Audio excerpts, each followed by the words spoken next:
Axşamdan bu videonu atırsınız ki, bəs bu xanıma bir ərəb xeyli hədiyyə atıb, xanım da ərəb rəqsi oynayıb.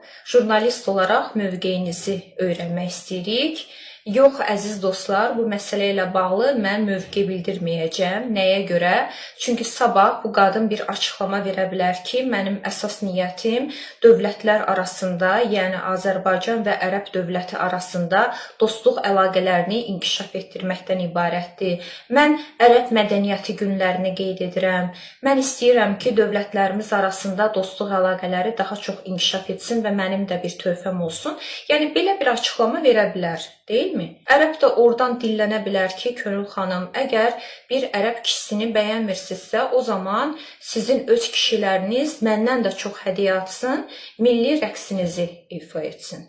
Ona görə də, əziz dostlar, mən dövlətlər arası belə bir ciddi məsələyə münasibət bildirmək istəmirəm, çünki bu ciddi bir siyasi konfliktə səbəb ola bilər.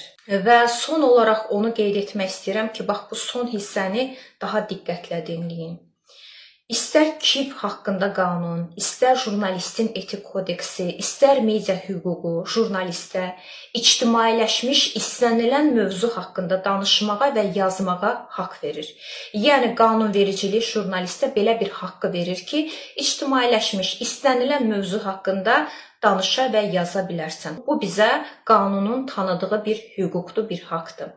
Yəni, kimsə əgər bir jurnalistin onun haqqında danışmağını, onu tənqid etməyini istəmirsə, o zaman ictimailəşdirməsin.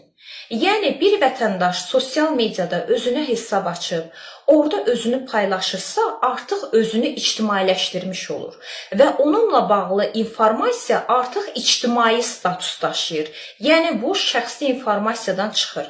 Jurnalist də dediyim kimi ictimailəşmiş, istənilən mövzu haqqında, istənilən video haqqında fikir bildirə, tənqid edə bilər. Yox, edirsinizsə, o zaman jurnalistin tənqidinə də hazır olun.